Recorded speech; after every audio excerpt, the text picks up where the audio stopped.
I'd love for us to put a cherry on top of the story. So absolutely. So let's revisit the story. You know us, we love our tangents and we love to go the scenic route, if you will. Especially the enlightenment topic. Yeah, exactly. We just go in. Exactly. Cam just goes, enlightenment, it's time to awaken. And, you know, he just goes on it. And it's fantastic every time, baby. We love you. So, anyhoozle, we go into the Olive Garden. This whole thing happens. We let go of Kim's allergies. These are all wild sentences that I'm saying all at the same time. And then, this is still day 2 of the shower experiment, right? So then we go back home.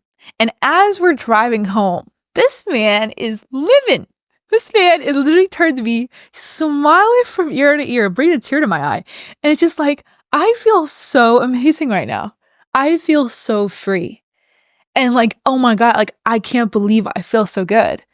And he's literally, it just makes me emotional because it was like, I could feel your joy. Oh my gosh, I didn't expect to get emotional after that. But to see that you struggled so much with your allergies and with this feeling that you were dirty, and then literally not taking a shower for 2 days and going to Olive Garden, and we're just driving back home in your truck and you're like so happy and the windows are down, and he just truly felt like a different person. He felt so, it's just alive.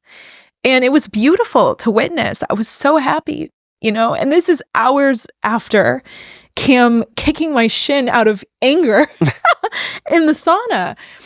It was just beautiful. It felt like it was such a big domino that fell. And I was just so proud of him for like embracing this and going there, because we know there are people out there who will go their entire lives never looking at this stuff. And you always look at it and you always go there and you always experiment and try.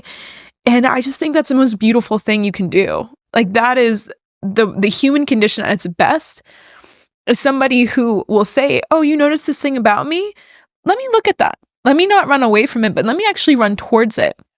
See where it's coming from, which can be incredibly painful. And it's so painful, or, you know, was at the time. Maybe he's let it go so much, his memory is like, oh, that's out of there now. It literally dissipated from his memory, which is so powerful. But this was so heavy and alive for him. And then to see him in the car, just like living his best life, literally smiling at nothing, was so beautiful. So then we go back home and he is just so productive. I remember you got so much done that day. You were feeling so good about yourself. And you would come up to me randomly and just be like, baby, I'm feeling better about the swamp pass. Like, I'm feeling good about it. I'm actually like, I don't notice as much anymore. And like, I think I can really do it. I can make it to day 5. And this the change in your energy after the Olive Garden experience, which is a funny sentence, was really beautiful.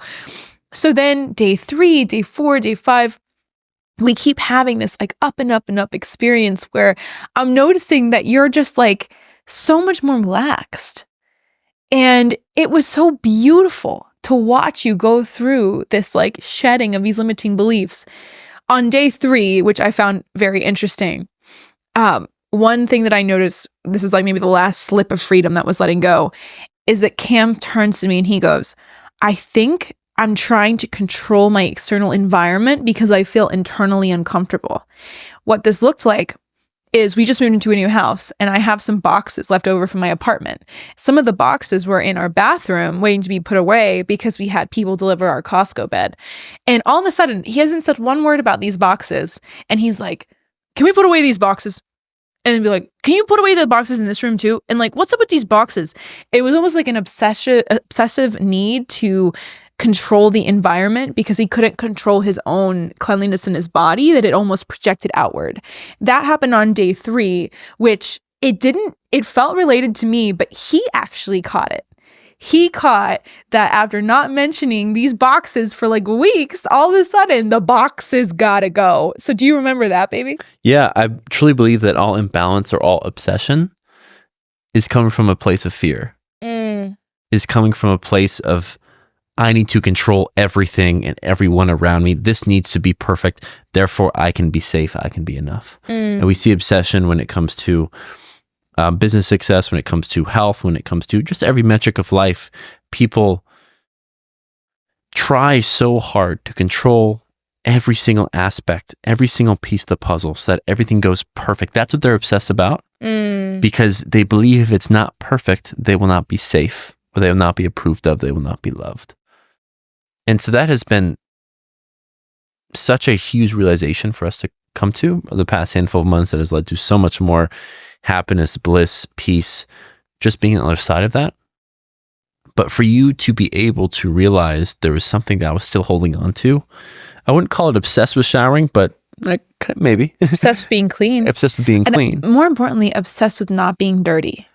I think that's more what it was, because there was a level of shame that you felt about being dirty. Mm-hmm. You were dirty. You didn't want to be touched, which I noticed in you. And of course, I was all over him because I didn't want him. I wanted to break this.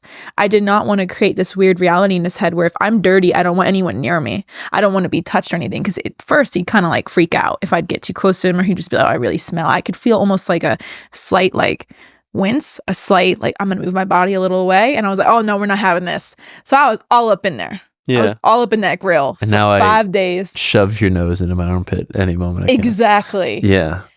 Yeah. It's so unique to realize that, because we've noticed it in other aspects of life, but something so rudimentary as this, of just like kind of daily routine of showering and cleaning your room, you never would think about it. But this really just makes so much sense when you look in every aspect of life.